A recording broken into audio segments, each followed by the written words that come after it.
Hello दोस्तों, section education में आपका स्वागत है। आज है 13 सितंबर और आज आपका एसएससी सीजीएल का एग्जाम था जो कि सेकंड शिफ्ट का एग्जाम समाप्त हो गए। दोस्तों आज हम इस सेशन में 13 दिसंबर सेकंड शिफ्ट में जो क्वेश्चन पूछे गए थे उनसे एक्सपेक्टेड क्वेश्चनों को हम एनालिसिस करेंगे।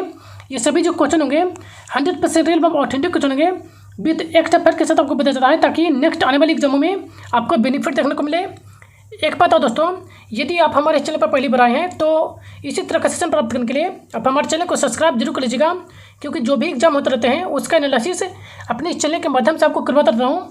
तो इस चैनल को सब्सक्राइब जरूर कर लीजिएगा और बेल आइकन को भी प्रेस कर लीजिएगा ताकि हमारे द्वारा जो भी सेशन आपको प्रोवाइड की जाए तो उसकी जानकारी आपको सबसे पहले मिलेगी।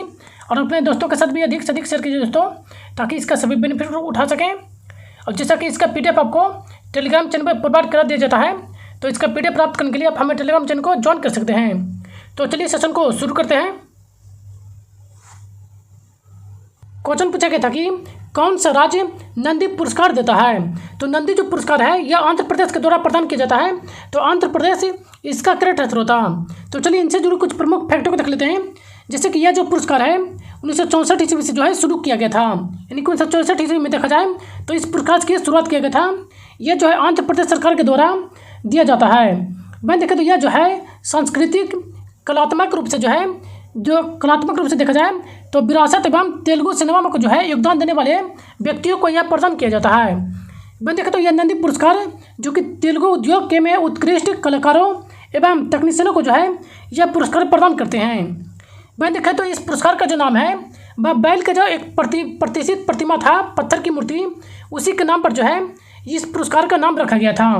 तो इन सभी प्रमुख फैक्ट को ध्यान में रखिएगा। नेक्स्ट क्वेश्चन पूछा गया था, भारतीय शास्त्रीय नृत्य का राष्ट्रीय संस्थान कहाँ स्थित है। तो इसका जो राष्ट्रीय संस्थान स्थित है वह नई दिल्ली में स्थित है। तो इसका जो करेक्ट आंसर होगा नई दिल्ली, इसका करेक्ट आंसर होगा। तो चलिए इनसे जुड़े कुछ प्रमुख फैक्टों को देख लेते हैं। जैसे कि भारतीय शास्त्रीय नृत्य यानी कि राष्ट्रीय संस्थान NIICD जो कि नई दिल्ली में स्थित है। वहीं देखें तो NIICD के ने जो है एक open for all age dance institute की स्थापना किया, जो कि भारत में दुनिया भर में देखा जाए तो भारतीय शास्त्रीय नृत्यों को जो है प्रेरित करने के लिए, फैलाने के लिए किया गया था। वहीं देखें तो यह जो है इस संस्था भरतनाट्यम, कथकली की जो है कक्षाएँ भी प्रदान करता है। वहीं देखें तो अंतर्राष्ट्रीय नृत्य दिवस जो कि हर साल 29 अप्रैल को मनाया जाता है। वहीं देखें तो यह जो है आधुनिक जो है बैले के निर्माता जीन चार्ल्स नॉर्वे के जन्मदिन पर जो है यह नृत्य दिवस मनाया जाता है। तो इन सभी प्रमुख फैक्ट को भी ध्यान में रखेगा। नेक्स्ट क्वेश्चन पूछा गया था, यदि पिता अपने बच्चे को पढ़ने न भेजकर काम पर भेजता है तो वह कौन से मौलिक कर्तव्य का हनन करता है। तो इसके अंतर्गत देखा जाए तो मौलिक कर्तव्य 51 का 1 का क जो है का हनन होता है। तो 51 का 1 का के इसका करेक्ट आंसर होता। वैसे देखा जाए तो अनुच्छेद 51 का 1 में जो है कुल 11 मौलिक कर्तव्य दिए गए हैं। तो वे सभी 11 मौलिक कर्तव्य आपको दे दिया गया है।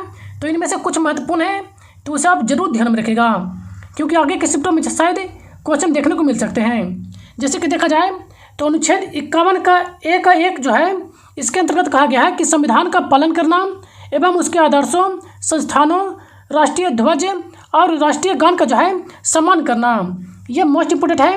तो आप इसे ध्यान में रखिएगा। नेक्स्ट देखें तो उन महान आदर्शों को संजोना और उनका पालन करना जिन्होंने हमारे भारतीय स्वतंत्रता संग्राम को प्रेरित किया था। नेक्स्ट देखें तो अनुच्छेद 51 का 1 का C बोलता है कि भारत की संप्रभुता, एकता और अखंडता को बनाए रखना। नेक्स्ट मोस्ट इंपोर्टेंट देखें तो 51 का 1 का F जो कि मोस्ट इंपोर्टेंट है, तो इसे भी ध्यान में रखेगा इन सभी को। जैसे कि देखें तो इसमें कहा गया है कि हमारी किसी मिलीजुली सांस्कृतिक की समृद्धि का विरासत का जो है संरक्षण प्रदान करना, यह अनुच्छेद 51 का 1 का F में दिया गया है। नेक्स्ट अनुच्छेद 51 का G में देखें तो इसमें कहा गया है कि वनों, झीलों, नदियों, वन्य जीवों एवं पर्यावरण की संरक्षण से संबंधित जो है बात कहा गया है अनुच्छेद 51 का 1 का G के अंतर्गत। नेक्स्ट देखें तो जो सार्वजनिक संपत्ति की रक्षा करना और हिंसा से दूर रहना, इसका उल्लेख जो है अनुच्छेद 51 का 1 का G के अंतर्गत किया गया है। नेक्स्ट अनुच्छेद 51 का 1 का के अंतर्गत जो कहा गया है कि माता पिता एवं अभिभावक का जो है यह कर्तव्य होगा कि अपने बच्चों को जो है अनिवार्य शिक्षा प्रदान करेंगे 6 से 14 वर्ष के बच्चों के लिए। यह जो है 86वें संविधान संशोधन 2002 के तहत जोड़ा गया था। तो जितना भी टिक किया गया है यह मोस्ट इंपोर्टेंट है, अक्सर यहीं से क्वेश्चन पूछे जाते हैं, तो इन सभी को आप ध्यान में रखेगा। तो चलिए चलते हैं नेक्स्ट क्वेश्चन पर। नेक्स्ट क्वेश्चन पूछा गया था महात्मा गांधी का जन्म कब हुआ था। तो महात्मा गांधी का जो जन्म था वह 2 अक्टूबर 1869 को पोरबंदर में हुआ था। तो 2 अक्टूबर 1869 इसका करेक्ट आंसर होगा। मैंने देखा तो महात्मा गांधी का जन्म जो कि 2 अक्टूबर 1869 ईस्वी को पोरबंदर में हुआ था, जबकि इनकी मृत्यु 30 जनवरी 1948 ईस्वी को दिल्ली में हुई थी। वह देखें तो इनको जो गोली मारा गया था वह नाथूराम गोडसे के द्वारा इनकी गोली मारकर हत्या कर दी गई थी। तो इसे भी आप ध्यान में रखिएगा। नेक्स्ट क्वेश्चन पूछा गया था कौन सी नदी हिमालय की पूर्वी सीमा को इंगित करता है। तो यह जो है ब्रह्मपुत्र नदी जो है हिमालय की पूर्वी सीमा को इंगित करता है। तो ब्रह्मपुत्र नदी इसका करेक्ट आंसर होता। वहीं देखें तो ब्रह्मपुत्र नदी जो कि हिमालय की पूर्वी सीमा को चिन्हित करता है, यह जो है तिब्बत के यारलुंग योत्सोंग से निकलती है। वहीं देखें तो यह जो है ब्रह्मपुत्र नदी दुनिया के 9 सबसे बड़े नदियों में से एक है। तो इन्हें भी ध्यान में रखिएगा। नेक्स्ट क्वेश्चन पूछा गया था कि भारत को 2023 में वर्ल्ड टेस्ट चैंपियन में किसने हराया था। तो यह जो है ऑस्ट्रेलिया के द्वारा इसको हराया गया था भारत को। तो ऑस्ट्रेलिया इसका करेक्ट आंसर होता। मैंने देखा तो ऑस्ट्रेलिया जो है भारत को हराते हुए ICC टेस्ट चैंपियनशिप का खिताब अपने नाम किया था। मैंने देखा तो ICC का फाइनल जो है लगातार चौथी बार यह भारत की हार हुई थी। तो इस फैक्ट को भी ध्यान में रखिएगा। नेक्स्ट क्वेश्चन पूछा गया था भारतीय ओलंपिक संघ की स्थापना किस वर्ष किया गया था। तो भारतीय ओलंपिक संघ की जो स्थापना है 1927 ईस्वी को किया गया था। तो 1927 इसका करेक्ट आंसर होता। चलिए इनसे संबंधित कुछ प्रमुख तथ्यों को देख लेते हैं। जैसे कि भारतीय ओलंपिक समिति का जो स्थापना यानी कि संघ की स्थापना जो कि 1927 ईस्वी को किया गया था। वह देखा जाए तो अस्थायी अखिल भारतीय ओलंपिक समिति की स्थापना 1923-24 के अंतर्गत किया गया था। वह देखें तो फरवरी 1924 के अंतर्गत जो है अखिल भारतीय ओलंपिक खेलों का आयोजन किया गया, जिसमें 1924 के अंतर्गत जो है पेरिस ग्रीष्म ओलंपिक जो किया गया था, पेरिस ग्रीष्मकालीन ओलंपिक, जिसमें भारत के प्रतिनिधि के रूप में प्रबंधक हैरी क्रोबक को जो है के साथ कुल 8 एथलीट को भेजा गया था। इसी के बाद जो है भारत के खेलों के विकास एवं संस्थाओं की स्थापना को गति मिली। उसके बाद 1927 ईस्वी को जो है भारतीय ओलंपिक संघ IOA का गठन किया गया था, जिसके अध्यक्ष जो रहे थे उस समय सर दोराबजी टाटा एवं AG नोहरा जो कि उस समय जो है IOA के अध्यक्ष रहे थे, यानी कि भारतीय ओलंपिक समिति के अध्यक्ष रहे थे उस समय। उसी समय देखा जाए तो अंतर्राष्ट्रीय ओलंपिक समिति के द्वारा जो है 1927 ईस्वी को 1927 को ही जो है भारतीय ओलंपिक समिति का गठन का जो है आधिकारिक रूप से मान्यता दे दिया गया था। तभी से जो है 1927 ईस्वी को जो है भारतीय ओलंपिक समिति का गठन के रूप में माना जाता है। तो इन सभी प्रमुख फैक्ट को ध्यान में रखेगा। नेक्स्ट क्वेश्चन पूछा गया था, यहाँ पे टाइपिंग थोड़ा मिस्टेक हो गया दोस्तों, ये पीछे का ही क्वेश्चन है। यहाँ पे क्वेश्चन आपसे पूछा गया था कि मैग्नीशियम हाइड्रोक्साइड का आपका सूत्र पूछा गया था। तो मैग्नीशियम हाइड्रोक्साइड का जो सूत्र होता है वह MgOH के होल 2 होता है। तो MgOH के होल 2 आपका करेक्ट आंसर होता है। भाई देखें तो मैग्नीशियम हाइड्रोक्साइड जो कि एक अकार्बनिक यौगिक है, ये भी ध्यान में रखेगा। आपको जो है कुछ प्रमुख रासायनिक नाम एवं उसके सूत्र दे दिए गए हैं। तो जिनका भी नेक्स्ट डे में आने वाली एग्जाम है आप इसे कवर करके जरूर जाएगा, क्योंकि देखा जाए तो 1-2 चैप्टर में जो है आपको रासायनिक सूत्र से जो है क्वेश्चन पूछे जा चुके हैं। तो आप इसे जरूर देख के जाइएगा। जैसे कि मोस्ट इंपोर्टेंट देखा जाए जैसे कि सोडा हो गया, बेकिंग सोडा हो गया, धोबन soda, caustic soda, marsh gas, ये सभी जो कि मोस्ट इंपोर्टेंट है। तो आप बाकी इसको आप वीडियो पर सुन के जरूर रीड कर लीजिएगा। तो चलिए आगे हम चलते हैं। नेक्स्ट क्वेश्चन पूछा गया था राजराज प्रथम का शासनकाल कब से कब तक था। तो राजराज प्रथम के बारे में देखा जाए तो ये जो थे चोल साम्राज्य के शासक थे, यानी कि यह जो थे चोल वंश के शासक रहे थे। इनके द्वारा 985 से लेकर 240 ईस्वी जो है चोल साम्राज्य में शासन किए थे। तो वहीं देखा जाए तो इसका जो करेक्ट आंसर होता 985 से लेकर 1014 इसका करेक्ट आंसर होता। वहीं देखा तो इनके द्वारा जो है अपनी राजधानी जो था इनका तंजावुर, इसी में जो है एक बृहदेश्वर मंदिर का निर्माण करवाते हैं, जो कि मध्यकालीन दक्षिण भारत की स्थापत्य शैली में निर्मित सबसे महत्वपूर्ण मंदिरों में से एक है। वहीं देखें तो इनकी मृत्यु जो है इनको 1014 ईस्वी में हो जाती है। उसके बाद जो है राजेंद्र चोल प्रथम जो कि गद्दी पर बैठते हैं, यानी कि इनका पुत्र जो थे राजेंद्र चोल प्रथम जो कि गद्दी पर बैठते हैं, यानी कि इनका उत्तराधिकारी होते हैं। तो इन सभी प्रमुख फैक्ट को आप ध्यान में रखिएगा। नेक्स्ट क्वेश्चन पूछा गया था, उस्ताद साबरी खां एक प्रसिद्ध वादक थे। तो उस्ताद साबरी खां जो कि एक प्रसिद्ध सारंगी वादक थे, तो सारंगी इसका करेक्ट आंसर होगा। तो चलिए इनसे संबंधित कुछ प्रमुख तथ्यों को देख लेते हैं। जैसे कि उस्ताद साबरी खां जो कि एक भारतीय सारंगी वादक थे, इनका जन्म 21 मई 1927 ईस्वी को हुआ था। वहीं देखें तो ये जो थे सैन्य घराने से संबंध रखते हैं, तो इनका घराना भी ध्यान में रखेगा। वहीं देखें तो इनको जो है भारतीय शास्त्रीय संगीत के प्रमुख योगदान के कारण जो है कई पुरस्कारों से भी सम्मानित किया गया था, जिनमें देखा जाए तो साहित्य कला परिषद पुरस्कार, उत्तर प्रदेश संगीत नाटक अकादमी पुरस्कार जो कि इनको 1990 में प्रदान किया गया था, राष्ट्रीय संगीत नाटक अकादमी पुरस्कार 1986 में, पद्मश्री से 1992 में और पद्म भूषण पुरस्कार से जो है 2006 में इनको सम्मानित किया गया था। तो इन सभी प्रमुख फैक्ट को आप ध्यान में रखिएगा। नेक्स्ट, ये आपको जो है प्रसिद्ध वाद्य यंत्र एवं उसके वादक दे दिया गया है, तो आप इसको एक बार वीडियो पॉज करके जरूर रीड कर लीजिएगा, क्योंकि देखा जाए तो पीछे के शिफ्टों में आपको यहाँ से क्वेश्चन देखने को मिले हैं। तो जिनका भी नेक्स्ट आने वाला एग्जाम है नेक्स्ट डे में, तो आप इसको जरूर कवर करके जाइएगा। जैसे कि प्रसिद्ध सारंगी वादक दे दिया गया है, प्रसिद्ध सितार वादक, सरोद वादक, संतूर, शहनाई, बांसुरी, तबला, ये सभी जो कि मोस्ट इम्पोर्टेंट हैं, तो इन सभी को आप ध्यानपूर्वक जरूर रीड कर लीजिएगा। तो चलिए चलते हैं नेक्स्ट क्वेश्चन पर। नेक्स्ट क्वेश्चन पूछा गया था, संक्रमण धातुएं किस ब्लॉक से संबंधित हैं। तो संक्रमण धातुएं जो हैं ब्लॉक डी से संबंधित हैं, तो ब्लॉक डी इसका करेक्ट आंसर होता। तो चलिए इनसे संबंधित कुछ प्रमुख तथ्यों को देख लेते हैं। जैसे कि ब्लॉक डी के तत्वों को संक्रमण तत्व के रूप में जानते हैं। भाई देखिए ये जो है सभी अपने अपूर्ण डी उप ब्लॉक के कारण जो है अपरिवर्तनीय संयोजकता को प्रदर्शित करते हैं। नेक्स्ट, आवर्त सारणी के समूह 2 को जो है क्षारीय मृद धातु कहते हैं। मैं देखें तो इसके अंतर्गत जो कुल आने वाले तत्व होते हैं barium, magnesium, calcium, strontium, beryllium और रेडियम, ये सभी जो कि क्षारीय मृद धातु के अंतर्गत आते हैं। नेक्स्ट, आवर्त सारणी के समूह 11 को जो है सिक्का धातु कहते हैं। वह देखें तो इसके अंतर्गत जो है तांबा, चांदी, सोना, ये सभी जो कि इसके अंतर्गत आते हैं। इनको सिक्का धातु इसलिए कहा जाता है क्योंकि इन सभी से जो है सिक्के के निर्माण होते हैं, इसलिए इस समूह को सिक्का धातु कहते हैं। तो इन सभी प्रमुख फैक्ट को ध्यान में रखेगा।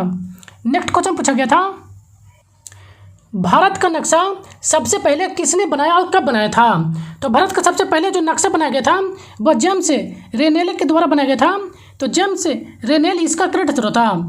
वह देखें तो भारत का पहला आधुनिक नक्शा जो कि ब्रिटिश ईस्ट इंडिया कंपनी के द्वारा 1967 ईस्वी को बनाया गया था। यह जो बनाया गया था यह जेम्स रेनेल के नेतृत्व में बनाया गया था।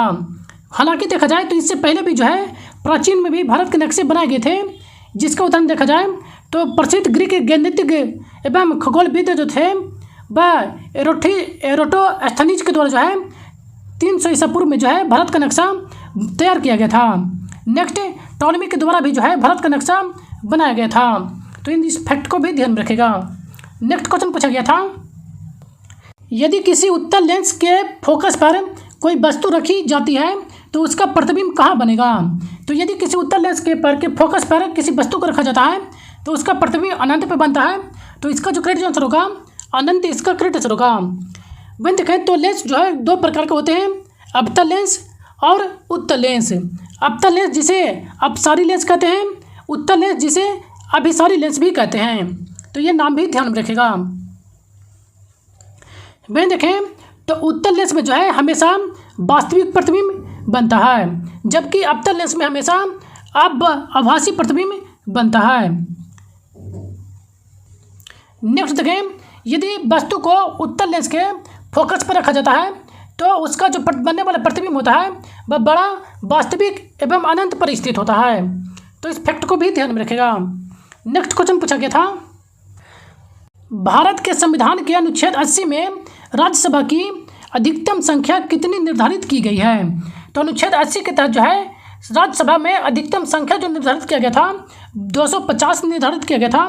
तो 250 इसका करेक्ट आंसर होगा। तो चलिए इनसे संबंधित कुछ प्रमुख फैक्टों को देख लेते हैं। जैसे कि भारतीय संविधान के अनुच्छेद 80 के तहत राज्यसभा में अधिकतम जो संख्या है वह 250 निर्धारित की गई है। वहीं देखें तो राज्यसभा की 250 सीटों में से 12 सदस्य राष्ट्रपति के द्वारा मनोनीत होते हैं और 238 सदस्य राज्यों और केंद्र शासित प्रदेशों के द्वारा प्रतिनिधित्व होते हैं। नेक्स्ट देखें तो राज्यसभा में वर्तमान जो जनसंख्या है वह जो है 245 है, यानी कि राज्यसभा की वर्तमान जो संख्या है वह 245 है, जिसमें से 233 जो कि दिल्ली और पांडुचेरी राज्यों और केंद्र शासित प्रदेश के राज्यों के द्वारा जो है प्रतिनिधित्व के रूप में चुने जाते हैं और 12 जो है राष्ट्रपति के द्वारा मनोनीत किए जाते हैं। नेक्स्ट देखें तो अनुच्छेद 80 में जो है लोकसभा की संरचना के बारे में वर्णन है, तो इसे भी आप ध्यान में रखिएगा। नेक्स्ट क्वेश्चन पूछा गया था, एल नीनो जलधारा कहाँ घटित होती है? तो एल नीनो जो जलधारा है वह पेरू के तटीय पर घटित होता है, तो पेरू इसका करेक्ट आंसर होगा। नेक्स्ट क्वेश्चन पूछा गया कि फाइलोटैक्सी किस में पाया जाता है? तो फाइलोटैक्सी देखा जाए तो ये जो है अमरूद एवं जामुन में पाए जाते हैं, तो इनमें से देख लीजिएगा कि आपके ऑप्शन कौन से दिए गए थे, तो ये आपका करेक्ट आंसर होता। नेक्स्ट क्वेश्चन पूछा गया था, PFRDA के वर्तमान अध्यक्ष कौन है? तो PFRDA के वर्तमान जो अध्यक्ष हैं वह दीपक मोदी हैं, तो दीपक मोदी इसका करेक्ट आंसर होता। वहीं देखें तो पेंशन फंड विनिमय विकास प्राधिकरण के वर्तमान जो अध्यक्ष हैं वह दीपक मोदी हैं। वहीं इसका फुल फॉर्म देखें तो pension fund regulatory development authority जो कि इसका फुल फॉर्म होता है, तो इसका फुल फॉर्म भी आप ध्यान में रखिएगा। वहीं देखें तो यह जो है संस्था देश के पेंशन क्षेत्र विनिमय को जो है बढ़ावा देने का काम करता है। वहीं देखें तो यह जो है वित्तीय मंत्रालय के अंतर्गत काम करती है। वहीं देखिए इसकी स्थापना जो कि 2014 के अंतर्गत किया गया था, तो इन सभी प्रमुख फैक्ट को आप ध्यान में रखिएगा। नेक्स्ट क्वेश्चन, शुंग वंश की स्थापना किसने किया था? तो शुंग वंश की स्थापना जो कि पुष्यमित्र शुंग के द्वारा किया गया था, तो पुष्यमित्र शुंग इसका करेक्ट आंसर होगा। वहीं देखें तो पुष्यमित्र शुंग जो कि मौर्य वंश के अंतिम शासक बृहद्रथ के सेनापति थे। वहीं देखें तो मौर्य वंश के अंतिम जो शासक थे बृहद्रथ की हत्या करके पुष्यमित्र शुंग के द्वारा शुंग वंश की स्थापना किया गया था। वहीं देखें तो कालिदास के द्वारा जो रचित संस्कृत नाटक है मालविकाग्नि मित्रम, इसमें के अनुसार देखा जाए तो शुंग वंश ने जो है मध्य प्रदेश के उज्जैन शहर को भी जीता था। वहीं देखें तो इसकी राजधानी जो कि पाटलिपुत्र बिहार में थी, तो इन सभी फैक्ट को भी ध्यान में रखेगा। तो आज का ये लास्ट क्वेश्चन है दोस्तों। यदि सेशन पसंद आए तो चैनल को एक लाइक जरूर करके जाएं दोस्तों, और अपने दोस्तों के साथ भी अधिक से अधिक शेयर कीजिए ताकि इसका सभी बेनिफिट उठा सकें। और यदि आप हमारे चैनल पर पहली बार आए दोस्तों तो इसी तरह का सेशन प्राप्त करने के लिए आप हमारे चैनल को सब्सक्राइब जरूर कर लीजिएगा, क्योंकि जो भी एग्जाम होते रहते हैं उसका एनालिसिस अपने चैनल के माध्यम से आपको करवाता रहता हूँ, और इसका PDF आपको टेलीग्राम चैनल पर प्रोवाइड कर दिया जाएगा। तो सेशन में बने रहने के लिए धन्यवाद। तो चलिए मिलते हैं नेक्स्ट सेशन में।